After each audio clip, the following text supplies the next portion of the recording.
Today is Wednesday and I have a student who is coming here later today to get his first art lesson from me, and it's actually quite exciting because it's the first time that I will be teaching a private art class. So yeah, that will be interesting.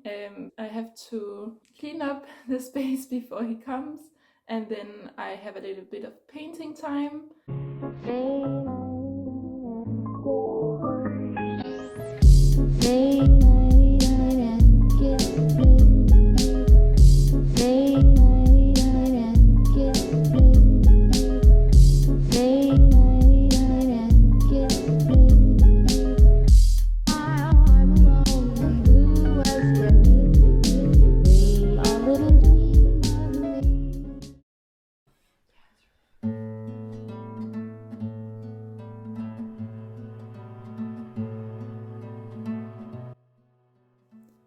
Hi and welcome to a new studio vlog.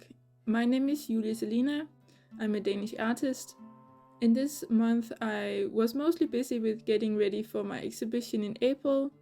I had to finish some paintings and prepare some different things, but unfortunately I also ran into some unexpected obstacles since I got sick again. But make sure to stick around for the end of the vlog for some satisfying varnishing clips and some amazing news that I got in the end of the month.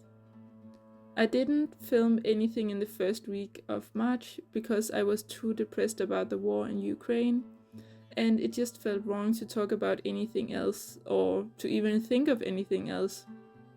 I stand with Ukraine, and in the description I have linked to a very comprehensive list of ways to help Ukraine. But I hope that you will enjoy this video and don't forget to like, comment and subscribe.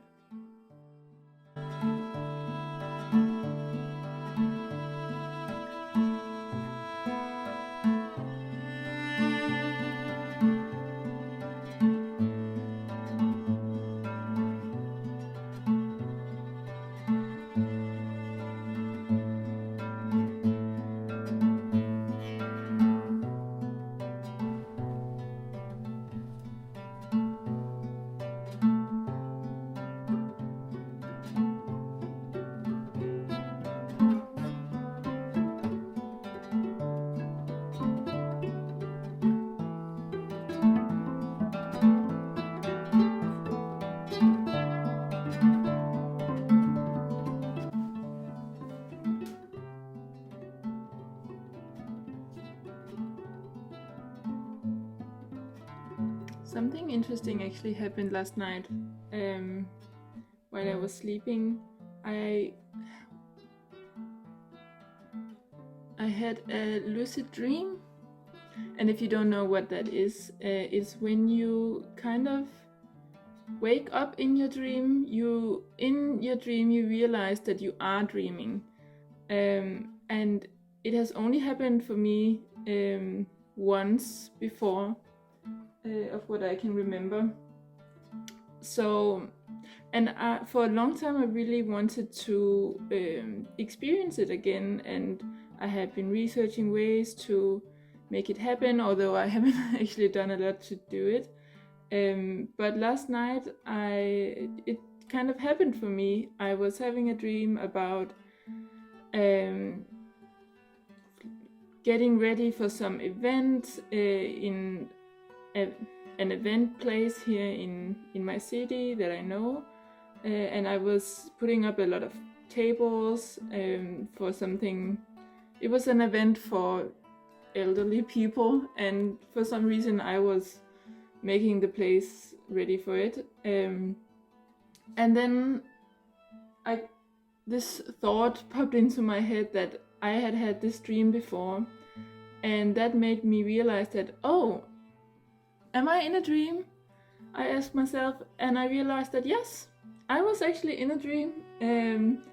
And then my lucid dream started, and I have been thinking, like, while I've been awake, that if it happened again, that I would wake up in a dream and have a lucid dream, then I would try to see if I could fly. And the last time I had a lucid dream, I didn't have a plan for what I wanted to do. So I felt very like I couldn't come up with anything creative to try to do, and I wanted to do something fun, but it didn't really work. But this time I kind of had a plan. I wanted to try to fly. And then all of a sudden my sister, she appeared also in my dream, and I told her that we were in a dream and we were gonna see if we could fly. So I said to her, imagine that there's a cloud just right here before us. We couldn't see the cloud, we would just imagine it, and just imagine that we step onto the cloud and we continue up on an invisible staircase up to right under the ceiling, and then from there we would fly. And it worked. We would step onto the cloud and we walked up the invisible stairs, and when we got to the top we just jumped and we flew away, and we flew like around the room. We never left the room, but it was so much fun, and it was just the best feeling. I was so proud. And then after some time we have been flying around. We wanted to stop, and then I didn't have any other ideas for what to try, so that made me wake up. But that was really interesting, and I really think that you should look up lucid dreaming if it's something that you are interested in, because it's amazing that you can just manifest anything you want in a dream. So it's really cool.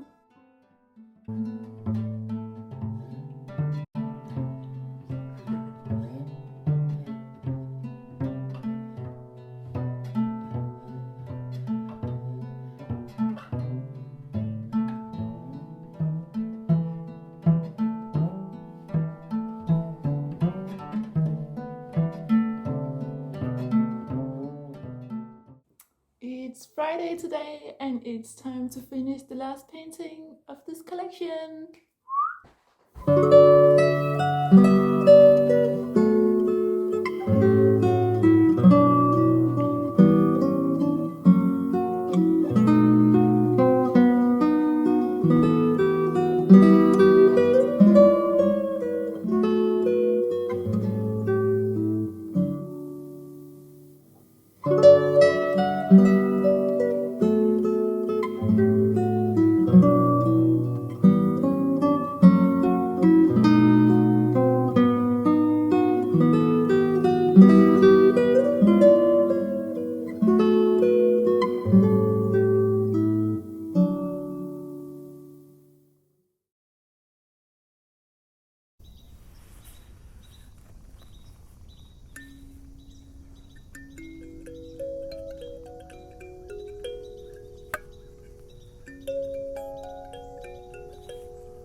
This is my entire new collection called I See You, and I want to tell you the story behind it. But first, a little backstory. During the COVID lockdown, when we had to stay inside, I got a very strong longing to get back to nature and connect deeper to my inner and outer nature. And this longing has not passed, even though the COVID restrictions are gone here in Denmark now. So during this time, I started to find ways to connect deeper to nature whilst living in the city and staying inside. Plants seemed like the natural place to start, as I already loved collecting houseplants, and a couple of years ago I got really into tea, as I couldn't drink coffee anymore. I started getting more into herbalism, and through this journey I heard about ceremonial cacao. Ceremonial cacao is not like chocolate. It's very minimally processed compared to chocolate, and nothing has been added to it, so there are no added sugars or dairy or anything. Ceremonial cacao is cacao of the highest standard, and the intention of using cacao for rituals changes the way it is handled from harvest to cup. The cacao trees are grown and harvested sustainably, oftentimes by indigenous people who've stewarded these trees through generations. One day I got the opportunity to do an online cacao ceremony, and from there I have continued to build my relationship with this beautiful plant. Cacao can help you connect deeper to your creativity and your heart. So now whenever I start a new collection, I do a cacao ceremony to drop into my heart and commune with nature. In these ceremonies, I like to ask cacao or any other plant I might be working with what I should communicate through my paintings. And I always get a very profound and beautiful answer back. I know this might sound a little weird or woo-woo to some of you, but frankly I don't care anymore. I have learned to appreciate my weirdness, and I like myself even better when I do so. Okay, now we get into what this collection is all about. When I asked the cacao spirit this time what I should communicate through my art, I was told that we need to appreciate each other more. We have to appreciate people and beings who are different from us, and also those who are smaller or have less power than us.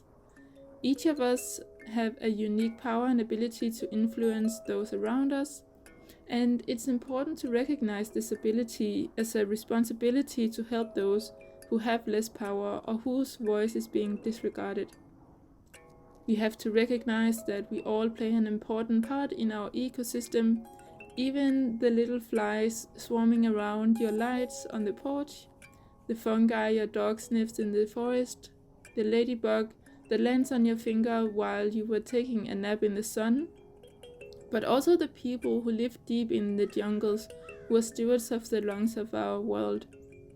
It can be easy to disregard the little plants and beings around you, or the minority cultures who live far away from you. But we are all a part of this world, and we are all connected. It's important to recognize that if a culture, even one far away from you, is being threatened to give up their way of life, or a plant or animal species is going extinct, it can affect everyone else in the world. So please use your voice and speak up when you see injustice being done to other people or beings, even if they are small or far away. We all can learn from each other, we all deserve a place in this world, and we are all important to protect.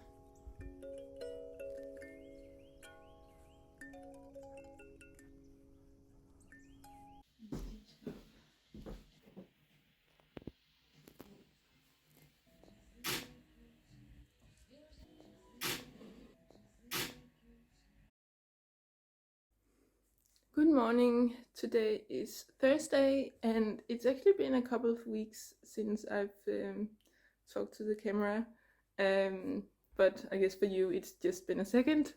But I have been really busy with, I have been teaching a couple of classes, and I have been getting ready for the exhibition. I went to a photographer to have all of my paintings photographed, and we have to redo one of them tomorrow. But I don't know if you can hear it on my voice, but I actually got sick again, and I was sick last month, and I was sick the month before. I'm just catching a cold every month now since the government let go of the COVID restrictions, and it's so annoying. I don't have time for this. Luckily it's not as bad as last month, so I'm able to do a little bit of work and without straining myself or anything. But I guess this is a good time then to make some chai, and I would love to show you my recipe because I can't have sugar and I can't have dairy, so I have made a lot of alterations to the original recipe, and I thought some of you might be interested in my recipe. Okay, so this is what you will need. You will need some fresh ginger, whole cinnamon, whole cloves, whole star anise, whole cardamom, whole fennel seeds, and whole black pepper, and a mortar.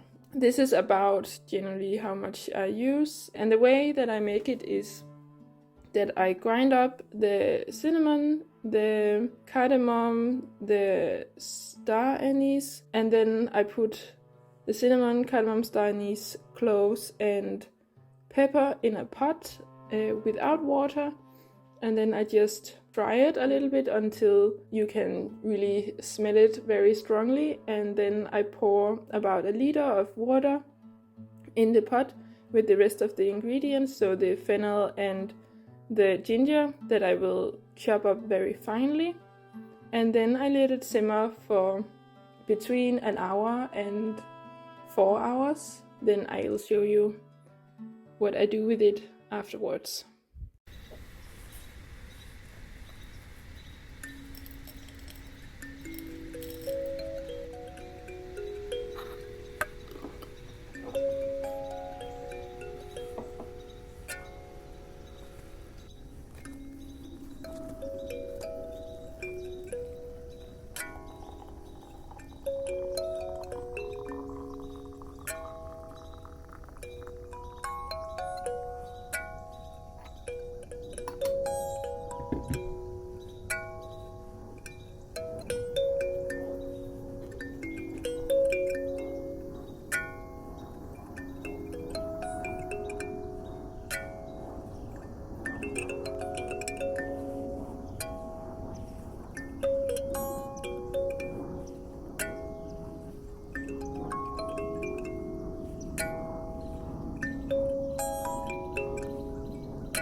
While I am waiting for my chai tea to be finished, I made another cup of tea. This is oolong, and I'm drinking it in this cup that I designed myself. It's pretty cute, huh?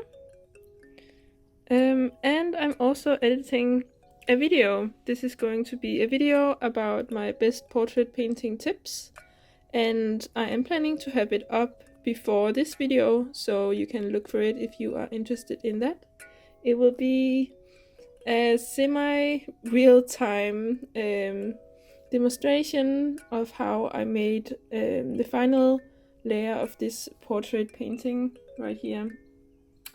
And yeah, I'm not fancy at all, I just use iMovie, but it works. So yeah, and there's a lot of great tips in this video. I suggest that you check it out after you have watched this one. Okay, so it's been a couple of hours and the chai is done. It has been simmering on low heat, and now I just need to cool it off a little bit before I put it in some jars. And I am going to go to a print shop now to have some posters made for my exhibition. And look at this, you guys. This is my little passion plants, passion flowers. They started to grow. Yay! It's been several weeks, but now they're finally growing. Yay! These are the walls that I will exhibit my paintings on next month, or when you are watching, when this video goes out, it will be this month, but yay, can't wait. These are great, huh?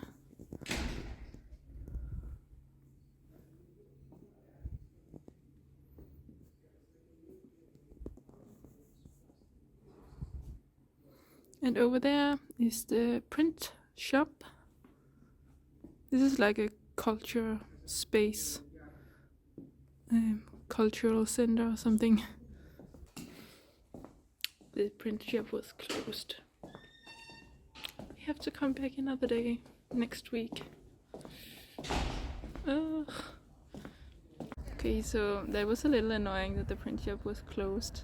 I had to make some posters with some text explaining the story behind the paintings for my exhibition. And now I don't know if I will have them ready for the opening of the exhibition, but I guess they'll just have to come in later. But I'm not mad about the fact that I got out today because the weather is absolutely beautiful. My throat is very sensitive, like in general, and today is the first day that it doesn't hurt to breathe outside. So it's so nice. And right now I'm just sitting here by this lake. There's so many people out enjoying the weather, and I'm just trying to pull myself together to go home and finish editing the video. But look how beautiful! And there's so many little ducks around, so it's so cute. I love it. I love that we have these little spaces with nature in the middle of the city. It really makes it bearable for me to live here. I would love to move out to the countryside.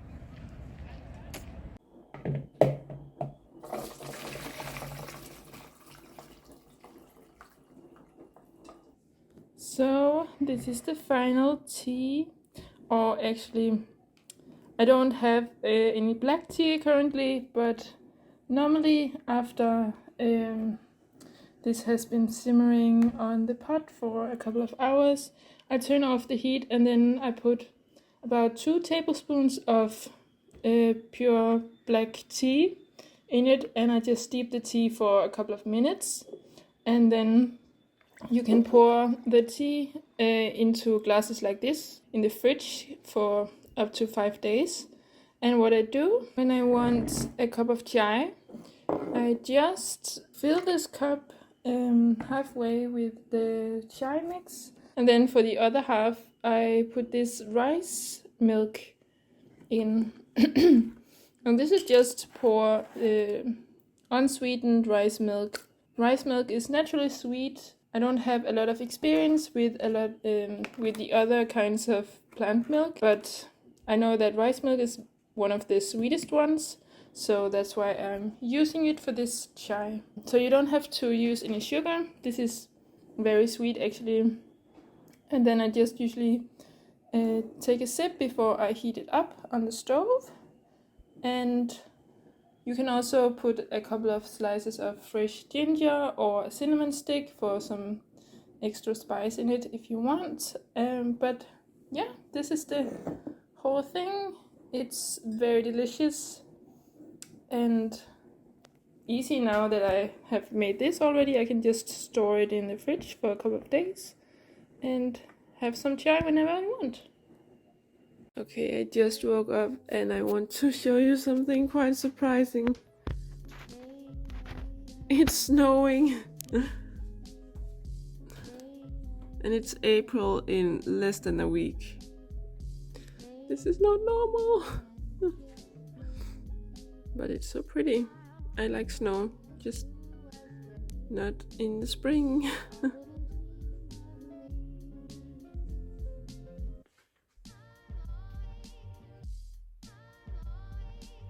Okay, I could finally go to the print shop and it was open.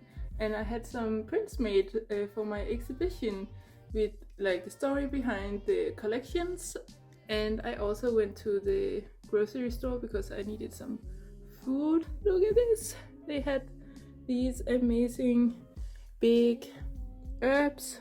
They normally don't have such big pots of herbs where I go, but I think because spring is coming, they had these two beautiful herbs and they were super cheap, like incredibly cheap.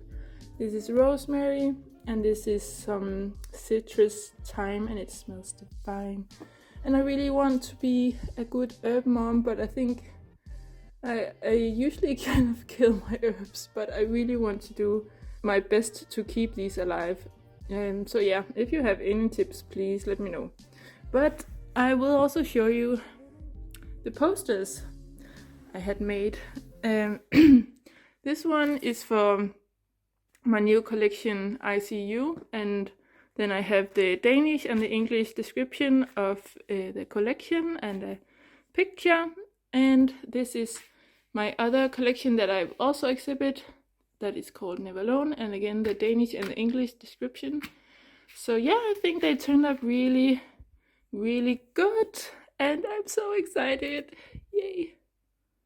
Thank you so much for making it almost now to the end of the video.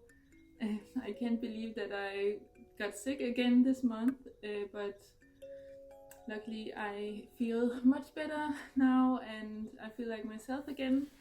And I actually have some good news. It turns out that we will be ending this month on a high note because I just heard back from a gallery that I wrote to a couple of days ago, and they want to work with me, so I'm so excited about that. And yeah, I can't wait to start working with them. And also in the beginning of the month I also applied to an artist residency, which is a trip that you can take as an artist to get some more inspiration for your art and maybe develop your skills, learn new things, and meet new people. So I also heard back from that and they accepted my application, and this specific artist residency is like amazing. It's exactly what I've been looking for and hoping for. It's in Panama and Chile, so it's actually two, and I got accepted into both of them. So I will be going there in a year, and so I have a year to prepare and raise the funds. So yeah, it's going to be amazing. I will be living with some indigenous people and you'll be a small group of artists, and I can't wait. So yeah, I will update you on that in the vlogs here in the next year. But for now, all I need to do is to varnish my paintings that I will bring to my exhibition, and tomorrow I will set up my exhibition, and you will see all about that in the next vlog. But yeah, thank you so much for watching this entire video. I hope that you will enjoy these last clips of me varnishing my paintings. Unfortunately, my boyfriend Marcel is not here to help me film it, so I hope it will be satisfying still. And I can show you the varnish that I use. Maybe some of you would like to see. It's from the brand Natural Earth Paint, and I will have a link to their website in the description. And it is non-toxic. Most varnishes are actually very toxic, and you can't varnish inside without really good ventilation, and still you will need some kind of mask or something. But this one is completely non-toxic, and you can varnish your paintings inside, which is very convenient for me because the only space I have outside is this small balcony.